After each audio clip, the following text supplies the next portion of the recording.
He found himself in the neighborhood of the asteroid 325, 326, 327, 328, 329, and 330.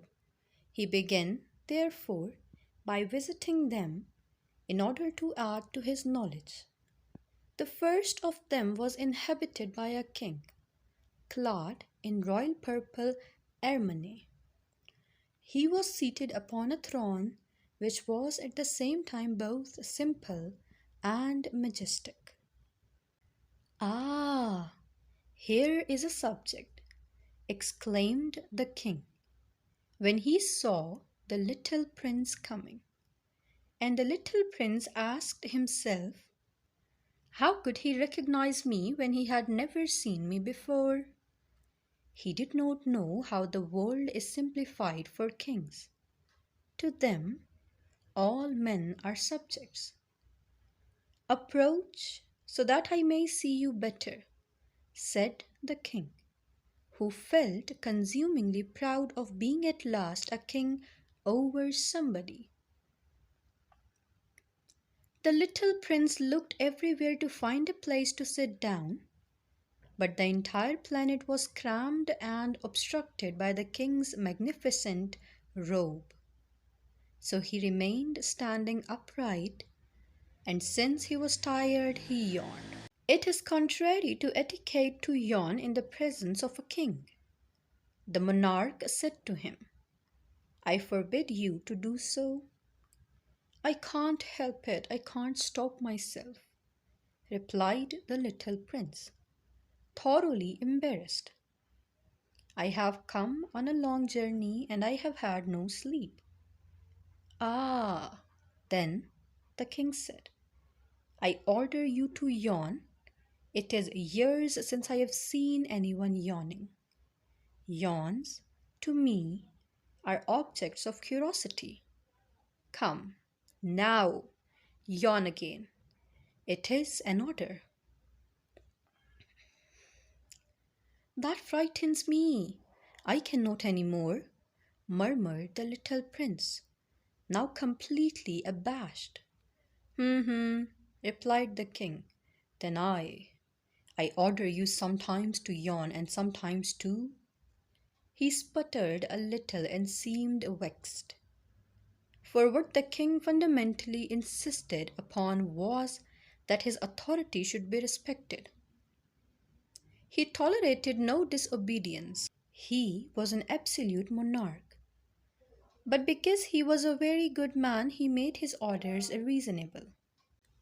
"If I ordered a general," he would say by way of example, "if I ordered a general to change himself into a seabird, and if the general did not obey me, that would not be the fault of the general.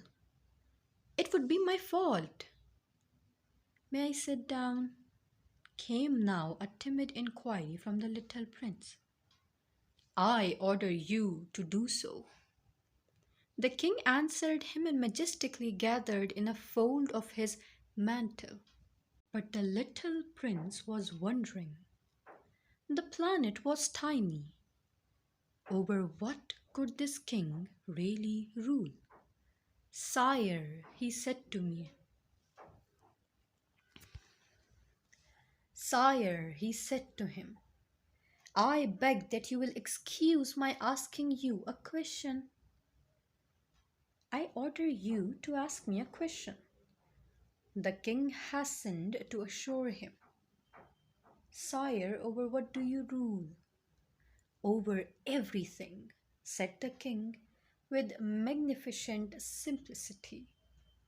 "Over everything?" The king made a gesture which took in his planet, the other planets, and all the stars. "Over all that?" asked the little prince. "Over all that," the king answered. For his rule was not only absolute, it was also universal. "And the stars obey you?" "Certainly they do," the king said. "They obey instantly. I to note permit insubordination. Such power was a thing for the little prince to marvel at. If he had been master of such complete authority, he would have been able to watch the sunset, not 44 times in one day, but 72, or even 100 or even 200 times, without ever having to move his chair. And because he felt a bit sad as he remembered his little planet, which he had forsaken, he plucked up his courage to ask the king a favor. I should like to see a sunset. Do me that kindness. Order the sun to set. If I ordered a general to fly from one flower to another like a butterfly, or to write a tragic drama, or to change himself into a seabird, and if the general did not carry out the order that he had received, which one of us would be in the wrong? The king demanded. The general or myself? You, said the little prince firmly. Exactly. One must require from each one the duty which each one can perform. The king went on. Accepted authority rests first of all on reason. If you ordered your people to go and throw themselves into the sea, they would rise up in revolution.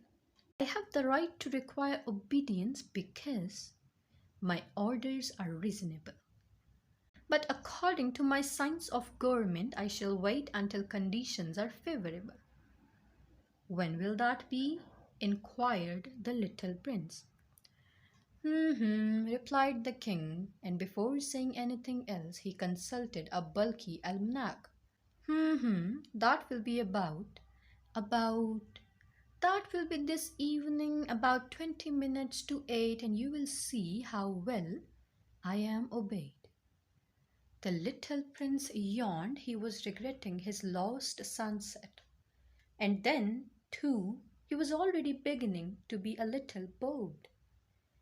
I have nothing to do here, he said to the king, so I shall set out on my way again.